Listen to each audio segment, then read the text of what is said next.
വധശിക്ഷ റദ്ദാക്കിയെന്ന വാർത്ത കേന്ദ്ര സർക്കാർ ഇപ്പോഴും നിഷേധിക്കുകയാണ്. ദില്ലിയിൽ നിന്ന് നോബൽ മാരിക്കാരൻ നമുക്കൊപ്പം.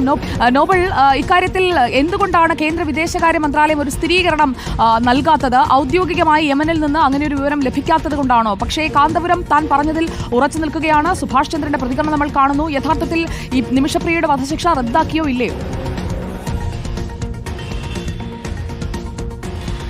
സുജിയ, ഇക്കാര്യത്തിൽ വ്യക്തത ഇനിയും വരേണ്ടതുണ്ട്. പക്ഷേ കേന്ദ്ര സർക്കാർ, പ്രത്യേകിച്ച് കേന്ദ്ര സർക്കാർ ഇക്കാര്യത്തിൽ വ്യക്തമാക്കുന്നത് ഇതുമായി ബന്ധപ്പെട്ട് ഇപ്പോൾ പ്രചരിക്കുന്ന വാർത്തകൾ തെറ്റാണ് എന്നുള്ളതാണ്. അത്തരത്തിൽ ഒരു തീരുമാനവും എടുത്തതായി എന്താണെങ്കിലും വിദേശകാര്യ മന്ത്രാലയത്തിന് ഇതുവരെ വിവരം ലഭിച്ചിട്ടില്ല എന്നും അവർ വ്യക്തമാക്കുന്നു. അതിന്റെ അടിസ്ഥാനത്തിൽ കാന്തപുരം ഇപ്പോൾ മുന്നോട്ട് വച്ചിരിക്കുന്ന ഈ കാര്യങ്ങൾ പൂർണ്ണമായും കേന്ദ്ര സർക്കാർ, കേന്ദ്ര വിദേശകാര്യ മന്ത്രാലയം തള്ളുകയാണ് എന്ന് വേണം നമുക്ക് പറയാൻ. അതിന്റെ അടിസ്ഥാനത്തിലാണ് ഒരുപക്ഷെ ഇപ്പോൾ ANI പോലും അത്തരത്തിൽ ഇന്നലെ ഈ വധശിക്ഷയിൽ നിന്ന് പിന്നോട്ട് പോയി എന്ന് ബന്ധപ്പെടുത്തിയുള്ള ട്വീറ്റ് പിൻവലിച്ചത് എന്നാണ് നമുക്ക് അറിയാൻ കഴിയുന്നത്. കേന്ദ്ര സർക്കാരിന്റെ ആ പ്രതികരണം ഈ വിഷയത്തിൽ വന്നതിന് പിന്നാലെയാണ് ഇപ്പോൾ ഇതുമായി ബന്ധപ്പെട്ട ആ നീക്കം ANIയുടെ അടക്കം ഭാഗത്ത് ഉണ്ടായത് എന്ന് വേണം നമുക്ക് മനസ്സിലാക്കാൻ. എന്താണെങ്കിലും ഇതുമായി ബന്ധപ്പെട്ട് ചില സംശയങ്ങളും ആശയക്കുഴപ്പങ്ങളും മുന്നോട്ട് പോകുന്നു എന്നത് യാഥാർത്ഥ്യമാണ്. കാരണം പല സംഘടനകൾ ഇതുമായി ബന്ധപ്പെട്ടുകൊണ്ട് ഈ നിമിഷപ്രിയയുടെ മോചനവുമായി ബന്ധപ്പെട്ടുകൊണ്ട് പ്രവർത്തിക്കുന്നുണ്ട്. സാമൂൽ ജെറോം ഉണ്ട്, കേന്ദ്ര സർക്കാരിന്റെ ഭാഗത്ത് നിന്ന് ചില സംവിധാനങ്ങൾ പ്രവർത്തിക്കുന്നുണ്ട്, ഒപ്പം കാന്തപുരത്തിന്റെ ഭാഗത്ത് പ്രവർത്തിക്കുന്നു. അത്തരത്തിൽ പല സംവിധാനങ്ങളാണ് ഇതുമായി ബന്ധപ്പെട്ട പ്രവർത്തനങ്ങളിൽ ഏർപ്പെട്ടിരിക്കുന്നത്. അതുകൊണ്ട് തന്നെ ഒരു സംവിധാനം, പ്രത്യേകിച്ച് ഇപ്പോൾ കാന്തപുരം അത്തരത്തിൽ ഈ വധശിക്ഷയിൽ നിന്ന് കുടുംബം പിന്നോട്ട് പോയി എന്ന് പറഞ്ഞ ആ നിലപാട് പങ്കുവച്ചപ്പോൾ സാമൂൽ ജെറോം അദ്ദേഹത്തിന്റെ FB പോസ്റ്റിലൂടെ അത്തരത്തിൽ തീരുമാനം ഉണ്ടായിട്ടില്ല എന്ന് പറയുന്നു. കേന്ദ്ര സർക്കാർ ഇത്തരത്തിൽ വരുന്ന വാർത്തകൾ